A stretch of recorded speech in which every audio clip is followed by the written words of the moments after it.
76ാം republic ദിനാഘോഷത്തിലാണ് ഭാരതം. അഭിമാനിക്കാവുന്ന പ്രൗഢഗംഭീരമായ നിരവധി മുഹൂർത്തങ്ങൾ സമ്മാനിച്ചാണ് ഓരോ republic ദിനവും കടന്നുപോകുന്നത്. വർഷങ്ങളായി റിപ്പബ്ലിക് ദിനത്തിന്റെ ഭാഗമായി കഴിഞ്ഞ ഒന്നാണ് 21 ഗൺ സല്യൂട്ട്. മുൻപ് 25 പൗണ്ടർ തോക്കാണ് ഈ സൈനിക ചടങ്ങിൽ ഉപയോഗിച്ചിരുന്നത്. 2023 മുതൽ 21 ഗൺ സല്യൂട്ട് നടത്തുന്നത് ഇന്ത്യ നിർമ്മിച്ച 105 mm ഫീൽഡ് തോക്കുകൾ ഉപയോഗിച്ചാണ്. ഓരോ റിപ്പബ്ലിക് ദിനത്തിലും 21 ഗൺ സല്യൂട്ട് ഒഴിവാക്കാനാവാത്ത ഒന്നാണ്. ഇതിന്റെ ചരിത്രം പരിശോധിക്കുകയാണ് എങ്കിൽ ബ്രിട്ടീഷ് കാലഘട്ടം വരെ പോകേണ്ടി വരും. ആയുധത്തിൽ തിരയില്ല എന്ന് ഉറപ്പാക്കാനായി ബ്രിട്ടീഷ് നാവികർ ശത്രുവിനോട് ആയുധം ആകാശത്തേക്ക് പ്രയോഗിക്കാൻ നിർദ്ദേശം നൽകിയിരുന്നു.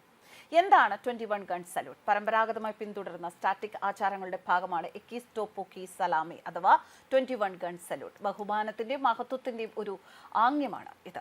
റിപ്പബ്ലിക് ഓഫ് ഇന്ത്യ ആയതിന്റെ ആഘോഷങ്ങളുടെ കാതലായ 21 ഗൺ സല്യൂട്ട് മുഴങ്ങുന്ന ചടങ്ങാണിത്. ഈ പ്രത്യേക ചടങ്ങ് സൈനിക കൃത്യതയുടെ പകർപ്പ് മാത്രമല്ല, അഭിമാനത്തിന്റെ യാഥാർത്ഥ്യവും നമ്മുടെ പൂർവികരുടെ ത്യാഗത്തിന്റെ സ്മരണയുമാണ്. സുരക്ഷ ഉറപ്പിക്കാൻ വേണ്ടിയായിരുന്നു ബ്രിട്ടീഷ് സൈനികർ ഇങ്ങനെ ചെയ്തത്. പിന്നീട് ആകാശത്തേക്ക് വെട്ടിപ്പൊട്ടിക്കുന്ന ഈ ചടങ്ങ് സമാധാനത്തിന്റെ പ്രതീകമായി മാറി. ഇപ്പോൾ ഒരു രാഷ്ട്രം തന്നെ അവരുടെ സർവ്വസൈനാധിപനോട് ബഹുമാനം പ്രകടിപ്പിക്കുന്ന ചടങ്ങായി ഇത് മാറുകയും ചെയ്തു.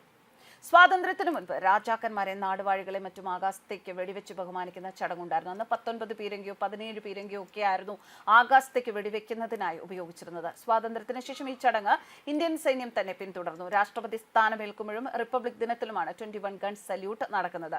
ഇന്ത്യയിലെ 3 സൈന്യങ്ങളുടെയും പരമാധികാരിയായ രാഷ്ട്രപതിയോട് സൈന്യം ബഹുമാനം പ്രകടിപ്പിക്കുന്ന ചടങ്ങാണ് 21 ഗൺ സല്യൂട്ട്.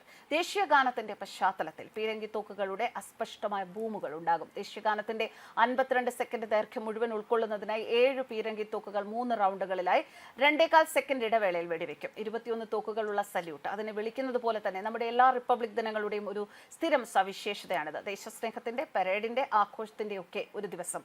ഒരു കാലത്ത് ദില്ലിയിൽ എല്ലാവരുടെയും കണ്ണുകളുടെ കേന്ദ്ര ബിന്ദുവായിരുന്നു ഈ തോക്കുകൾ. ഇന്ത്യൻ മഹാരാജാക്കന്മാർ അവരുടെ ബാരലുകളിൽ നിന്ന് വെടിയുതിർത്ത വെടികളുടെ എണ്ണം കൃത്യമായി കേൾക്കാനും എണ്ണാനും ആളുകളെ നിയോഗിച്ചിരുന്നു അത്രേ.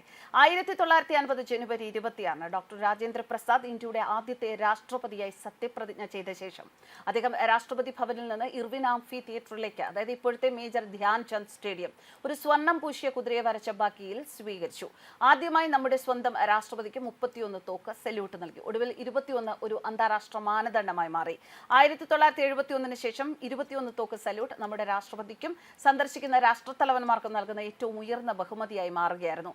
പുതിയ രാഷ്ട്രപതി സത്യപ്രതിജ്ഞ ചെയ്യുമ്പോഴും സല്യൂട്ട് നൽകുന്നതിന് പുറമെ റിപ്പബ്ലിക് ദിനം പോലുള്ള തിരഞ്ഞെടുത്ത അവസരങ്ങളിലും ഇത് നൽകാറുണ്ട്.